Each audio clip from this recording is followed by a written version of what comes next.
Raja-raja akan mencari berkah dari pakaianmu.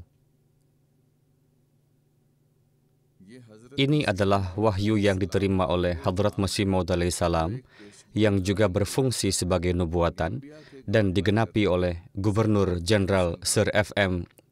Sanghathe ketika beliau meminta Hadrat Khalifatul Masih yang ketiga rahimahullah untuk mendapatkan berkah dari pakaian Hadrat Masih Maud alaihissalam.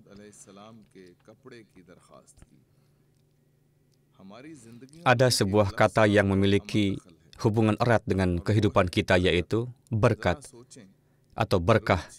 Silahkan renungkan, dalam salawat terdapat doa untuk mencari berkah bagi Nabi Suci SAW, keberkatan khilafat, doa untuk mencari berkat ketika makan, berkah untuk kekayaan kita melalui pengorbanan harta, dan lain-lain.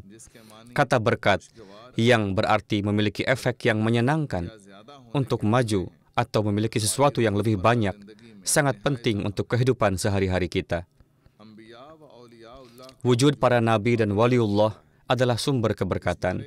Hadrat Masih Maud alaihissalam menyatakan mengenai hal ini, karena sepenuhnya larut dan fana di dalam Tuhan, lidahnya setiap saat merupakan lidah Tuhan, dan tangannya adalah tangan Tuhan. Demikian pula tangan mereka, kaki mereka, dan seluruh tubuh mereka dianugerahi keberkatan, yang karenanya pakaian yang mereka kenakan menjadi diberkati. Seringkali sentuhan atau meletakkan tangan mereka pada seseorang menyebabkan hilangnya penyakit spiritual atau fisik orang tersebut. Demikian pula Allah yang Maha Mulia dan Agung memberikan berkah pada rumah-rumah tempat mereka tinggal. Rumah seperti itu tetap aman dari bencana, dan malaikat-malaikat Allah menjaganya. Demikian pula berkah dan keistimewaan diberikan kepada kota atau desa mereka. Demikian pula bahkan debu yang mereka injak mendapat bagian dari berkah itu.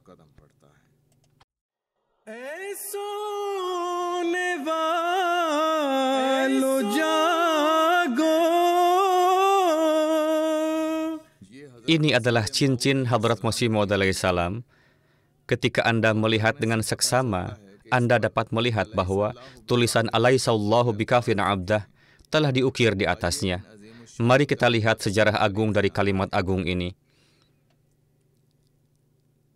Ketika ayahanda Hadrat Masih Maud alaihissalam wafat, secara alami timbul pemikiran di benak huzur, bagaimana saya akan menjalani hidup di masa depan. Begitu timbul pemikiran seperti itu di benak huzur, diwahyukan kepada beliau, yang juga merupakan ayat Al-Quran yang berbunyi, Alaihissallahu bikafin abdah. Bukankah Allah cukup bagi hambanya?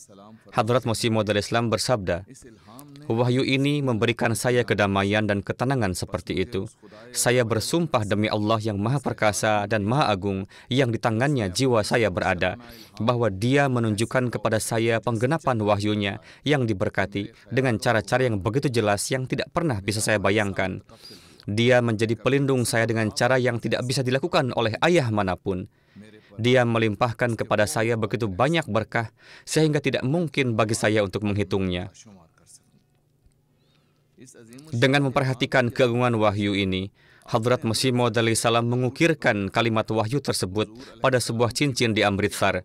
Pasca kewafatan beliau alaihissalam, cincin tersebut diwariskan kepada Hadrat Mirza Bashiruddin Mahmud Ahmad, Khalifatul Masih Ats-Tsani radhiyallahu anhu. Demikian pula, pada tahun 1892, beliau alaihissalam mengukirkan kalimat wahyu lain pada cincin yang beliau terima, yang berbunyi, Uzkur ni'mati allati an'amtu alaika, gharastu laka, biyadi, rahmati, wa qudrati. Wahyu-wahyu ini menunjukkan bahwa tujuan menghidupkan kembali Islam yang akan ditugaskan kepada Hadrat Masih Maud alaihissalam, Allah Ta'ala sendiri akan mendukung dan membantunya dalam hal itu.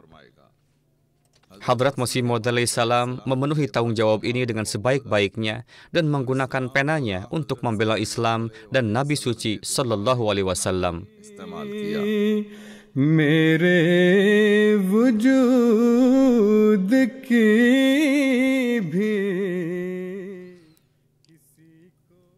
Ini adalah tempat tinta yang digunakan oleh Hadrat Masih Maud alaihissalam untuk menulis buku-buku tentang keesaan Allah, keagungan Al-Quran Suci, dan keluhuran derajat Nabi Suci Sallallahu Alaihi Wasallam. Pada masa Hadrat Masih Maud alaihissalam, bolpen atau pena modern lainnya tidak umum, melainkan pena berulang kali dicelupkan ke dalam tempat tinta untuk keperluan menulis. Silahkan bayangkan bahwa dengan cara ini, Hadrat Masih Maud alaihissalam menulis lebih dari 85 buku yang kita miliki dalam bentuk ruhani khazain. Bahkan selama perjalanan pun, Hadrat Masih Maud alaihissalam selalu membawa pena, kertas, dan tempat tinta bersamanya. Hadrat Sakinah Begum Sahib Bardallahu Anha, istri Master Ahmad Hussain Sahib dari Faridabad, menyatakan bahwa saya melihat beliau alaihissalam seringkali berjalan di halaman sambil menulis. Beliau memiliki 2 tempat tinta di setiap sisi. Beliau berjalan ke satu sisi dan mencelupkan penanya ke dalam tempat tinta dan terus menulis. Kemudian beliau pergi ke sisi lain dan mencelupkan penanya ke dalam tempat tinta dan terus menulis.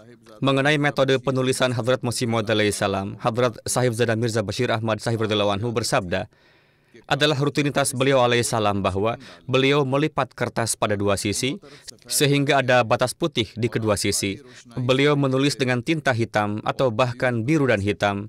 Beliau memiliki semacam pemegang untuk tempat tinta yang terbuat dari tanah liat dan menempatkan tempat tintanya ke dalamnya untuk mencegahnya jatuh. Beliau sering berjalan saat menulis dan meninggalkan tempat tinta di satu tempat, dan ketika beliau berjalan melewati tempat itu, beliau akan mencelupkan ujung penanya ke dalamnya. Beliau juga membaca tulisannya saat menulisnya. Adalah rutinitas beliau bahwa ketika beliau membacanya, Anda bisa mendengar gumaman dari bibir beliau dan pendengar tidak dapat mendengar kata-kata dengan jelas. Untuk memenuhi pekerjaan sulit ini dengan tekun, Hadrat Masih Maud alaihissalam secara rutin pergi berjalan-jalan santai dan menggunakan tongkat. Hadrat Dr. Mir Muhammad Ismail Sahib radhiyallahu anhu menulis dalam hal ini. Beliau alaihissalam biasa menyimpan tongkat. Di rumah atau saat pergi ke Masjid Mubarak untuk salat, beliau tidak menggunakannya. Tapi ketika beliau pergi ke Masjid Aqsa atau berjalan-jalan, beliau akan memegang tongkat di tangannya. Untuk tongkat, beliau lebih menyukai kayu yang tebal dan kuat. Beliau tidak pernah berjalan dengan menopang tubuhnya dengan tongkat seperti yang dilakukan oleh orang tua. Betapa beruntungnya jiwa-jiwa yang melihat Hadrat Masih Maud alaihissalam dan dapat berjalan bersamanya dan duduk dalam persahabatan beliau. Madadgar ho gaya,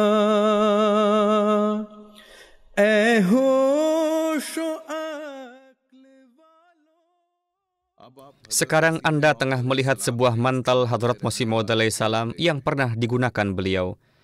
Pada hari terakhir Jalsah Salanah UK selama Bai'at Internasional, Hadrat Khalifatul Masih mengenakan mantel Hadrat Masih Maud alaihissalam dan mengambil bai'at dari para anggota jemaat. Saat menyebutkan pakaian Hadrat Masih Maud alaihissalam, Hadrat Dr. Mir Muhammad Ismail Sahib menyatakan, beliau alaihissalam biasanya mengenakan mantel saat keluar, dan selama kondisi musim dingin yang ekstrim, beliau akan mengenakan 2 mantel sekaligus. Saat ini Anda melihat kain sorban yang Hadrat Masih Maud alaihissalam biasa kenakan di kepala beliau. Mengenai hal ini, Hadrat Mir Sahib menyatakan, beliau alaihissalam mengenakan sorban yang terbuat dari 10 yard kain muslin. Beliau menjaga ujung sorban yang longgar sepanjang punggungnya. Terkadang beliau mengaturnya ke depan dada dan terkadang menutupi mulut dengan ujungnya saat duduk diam dalam pertemuan. Beliau mengikat sorbannya dengan cara khusus. Di rumah, beliau akan mengikat sorbannya dengan longgar, membentuknya di sisi depan. Di bawah sorban, beliau mengenakan topi Rumi atau Turki. Dan saat di rumah, beliau hanya akan mengenakan topi Rumi di kepala beliau yang terbuat dari bahan lembut. Malam dan siangnya Hadrat Masih Maud alaihissalam dihabiskan dalam penyebaran Islam. Ini adalah tugas yang sangat melelahkan. Oleh karena itu, inilah charpai, yakni tempat tidur tradisional India, yang Hadrat Masih Maud Salam gunakan untuk beristirahat dari waktu ke waktu. Mengenai tempat tidurnya, Hadrat Dr. Mir Muhammad Ismail Sahib radhiyallahu anhu menceritakan bahwa tempat tidur beliau sedemikian rupa di mana spray katun dibentangkan di atas tempat tidurnya dengan bantal. Beliau menggunakan tempat tidur ini baik di musim dingin maupun musim panas karena ketidaknyamanan beliau saat cuaca dingin. Beliau melakukan sebagian besar pekerjaan literaturnya di tempat tidur. Semua alat tulis yang diperlukan termasuk tempat tinta, kertas, dan pena selalu diletakkan di atas tempat tidur. Peninggalan berberkat ini hanya dimiliki oleh beberapa individu, namun tulisan dan sabda-sabda Hadrat Masih Maud alaihissalam merupakan peninggalan berberkat dari beliau alaihissalam yang dapat kita petik berkahnya di tempat manapun dan kapanpun. Harta karun yang terkubur selama ribuan tahun, sekarang saya bagikan jika ada yang menginginkannya.